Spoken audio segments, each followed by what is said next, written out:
तो सियासी चक्रव्यूह की चाल कहां से चली जा रही है, इसका असर कहां तक हो रहा है, और सवाल यह भी कि लंदन में बैठे हुए नवाज शरीफ के खिलाफ इस तरीके का हमला आखिर करवाया किसने।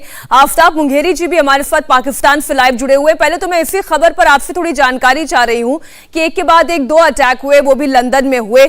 हम जानते हैं नवाज शरीफ पाकिस्तान के प्रधानमंत्री रहे हैं। फिलहाल जो पॉलिटिकल डेवलपमेंट और जिस तरीके का टर्मोइल पूरे पाकिस्तान में बना हुआ है, उसमें एक हाथ नवाज शरीफ की पार्टी और उनका भी हो सकता है, इसमें कोई दो राय नहीं है। लेकिन उन पर अटैक, इसके पीछे अभी पाकिस्तान में क्या चर्चाएं चल रही हैं, कौन इसमें शामिल हो सकता है, इरादा क्या हो सकता है?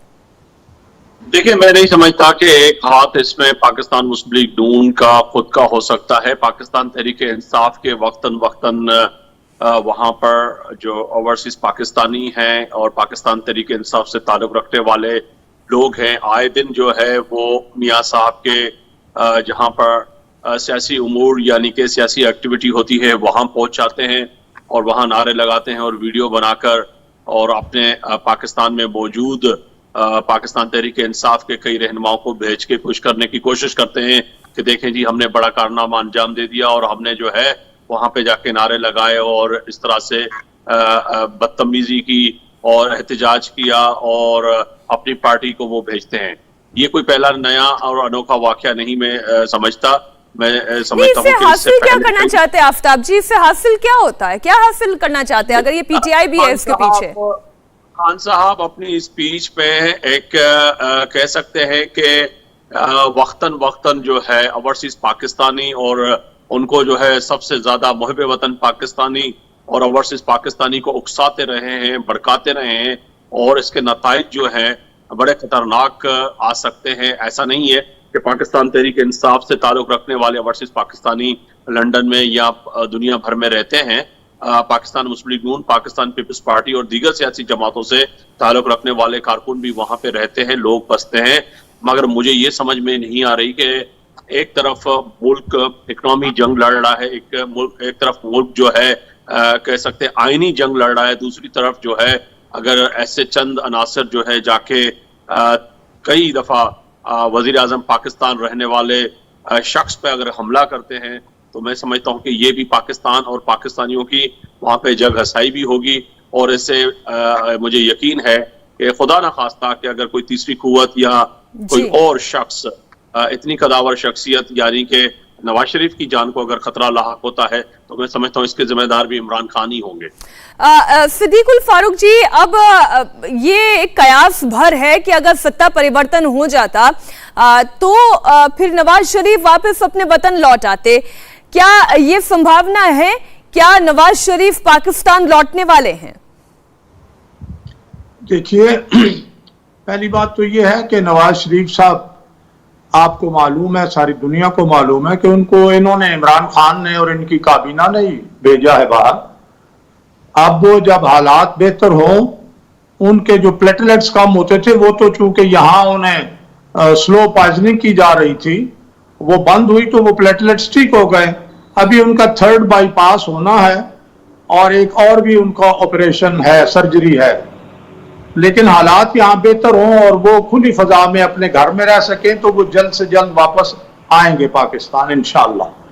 दूसरी बात जो आफताब साहब ने भी की, आप सब भी देखते हैं कि पीटीआई इक्तदार में आई नहीं, लाई गई है और इमरान खान की सोच बिल्कुल नाज़ी पार्टी की तरह से है, नाज़ी पार्टी की तरह से। ये अभी देखें ना, जो बजाय वोट ऑफ नो कॉन्फिडेंस का सामना करने के उन्होंने जो तरीका अख्तियार किया है, क्योंकि उन्हें और उनके तमाम कैबिनेट मेंबर्स को, चीफ मिनिस्टर्स को, सबको डर है गिरफ्तारी का, तो वो ये नहीं चाहते कि इक़्तिदार उनके हाथ से जाए। और जैसे लोग भाग रहे हैं, आप अगले चंद दिनों में देखेंगे इनके और भी बड़े करीबी साथी भाग रहे हैं। फारूक जी, कल की जो पूरी प्रोसीडिंग्स में देख रही थी उसमें तो कहा गया, आर्टिकल 5(1) का हवाला देते हुए कहा गया कि अपने देश के प्रति हमारी जिम्मेदारी वही प्रायोरिटी है।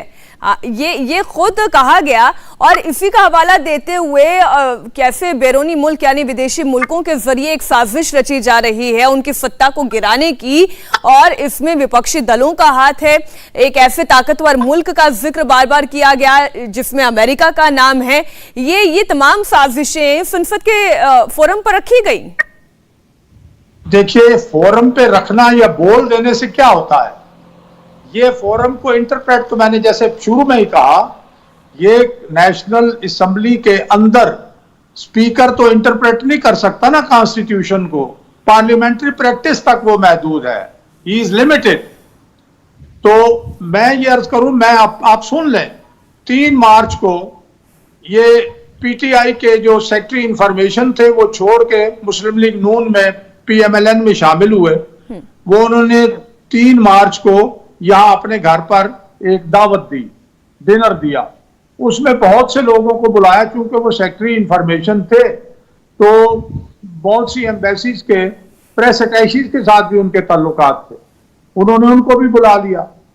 अब एक चैनल है यहाँ पाकिस्तान का, मुझे कल फोन आए, परसों उन्होंने खबर चला दी कि जी अमेरिकन एम्बेसडर से ये सारे लोग मिल रहे हैं। वहां एक प्रेस अटैची था अमेरिकन, पता नहीं उन्होंने तस्वीर में आप मंगवाऊंगा और मैं उनको अदालत में भी लेके जाऊंगा।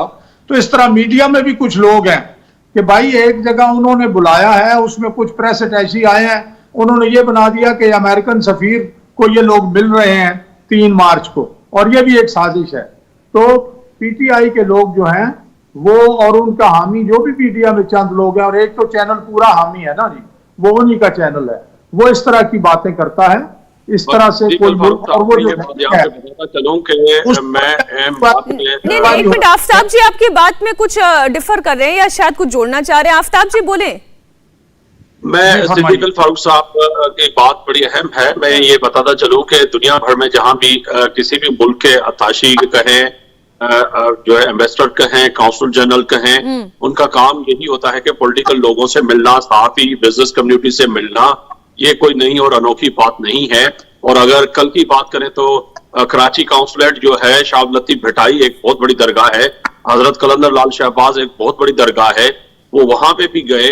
और मैंने कल की भी तस्वीरें उनके, अगर आप पेज पे जाके देखें तो वो वाज़े तौर पर पड़ी हुई है। वो लोगों से मिलते रहते हैं, सहाफियों से मिलते रहते हैं और बिजनेस कम्युनिटी से मिलते रहते हैं। तो इसका मकसद ये हुआ कि वो हजरत लाल शहबाज कलंदर पे, शाह लतीफ भटाई पे भी कोई साजिश के लिए गए थे। अमेरिका वहां पे भी इन्वॉल्व है, वहां के जो हालात हैं, वहां की जो सिचुएशन है, मेरा सवाल तो इससे एक कदम फिर और आगे, अमेरिका को इससे हासिल क्या होगा? जो बार बार ये शंका जाहिर की जाती है, अमेरिका को इससे हासिल क्या होगा? हम इस पर एक ही सिवाज जी का भी रिएक्शन लेंगे, लेकिन 2 तस्वीरें बहुत महत्वपूर्ण है। एक बार फिर हम दर्शकों को दिखा दें कि कैसे नवाज शरीफ पर लंदन में आज 2 बार अटैक हुआ है। नवाज शरीफ पर जो पहला अटैक हुआ उसमें उनका बॉडीगार्ड घायल हो गया है, जिसकी तस्वीर हम आपको दिखा रहे हैं। ये उनके पर्सनल बॉडीगार्ड है, इस हमले में वो घायल हो गए हैं, जिनकी तस्वीर आप देख रहे हैं।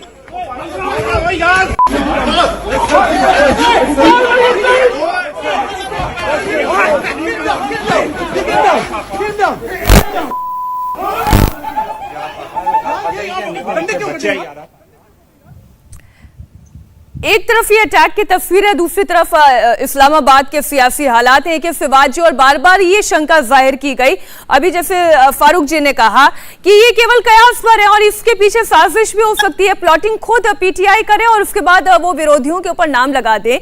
लेकिन हासिल क्या है इससे? अमेरिका को इससे क्या हासिल होगा? इमरान खान सत्ता में रहते हैं या चले जाते हैं, इससे उन्हें क्या फायदा हो सकता है? देखो, एक बात तो ठीक है, अमेरिका के और पाकिस्तान के रिलेशन काफ़ी अच्छे रहे हैं कम से कम 30-40 साल से। और पाकिस्तान की जो आर्मी है उसके और अमेरिकन आर्मी और उनके डिफेंस भी के और ट्रेनिंग भी काफ़ी नज़दीक है। और ये सच्चाई है, जिस प्रकार से इमरान खान ने ये रेज किया था कि कोई कॉन्स्पिरेसी है और शायद अमेरिका की तरफ से हुई हो। इंडिया टीवी हर वक्त हर जगह डाउनलोड करने के लिए सर्च करें India TV news Google play store या ऐप स्टोर पर।